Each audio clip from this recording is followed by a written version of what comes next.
আসসালামু আলাইকুম everyone. Chicken কাবাব তৈরি করে নিচ্ছি। চিকেন বল হুবহু এভাবে তৈরি করে নেওয়া যায়। তো যাই হোক, চিকেন বল অনেক সময় আমরা স্টিম করে তারপর হালকা বাটার বা তেলে ফ্রাই করে নিই। তো ফুল রেসিপি তুলে দিলাম আপনাদের মাঝে। এখানে আমি প্রথমে মুরগির বুকের অংশ নিয়েছিলাম, তারপরে কিমা করে নিয়েছি ব্লেন্ডারের মাধ্যমে।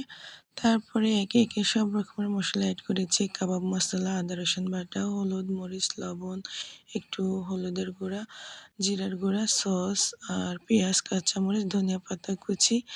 তারপর সামান্য একটু তেল দিয়েছিলাম, গরম করে ওইটা স্কিপ করে গিয়েছে। তারপর ছোট ছোট আকারে গোল গোল করে শেপ দিয়ে নিয়েছি কাবাবের মতো। তো আজকে আমি ডিমে এবং ব্রেড ক্রামে কোট করব না, সরাসরি ভেজে নিব। এভাবেও খেতে ভীষণ মজা লাগে, তাই আমি আজকে ভিন্নভাবে তৈরি করে নিয়েছি। আলহামদুলিল্লাহ, আমার কাছে ভালো লেগেছে। Thank you so much for watching.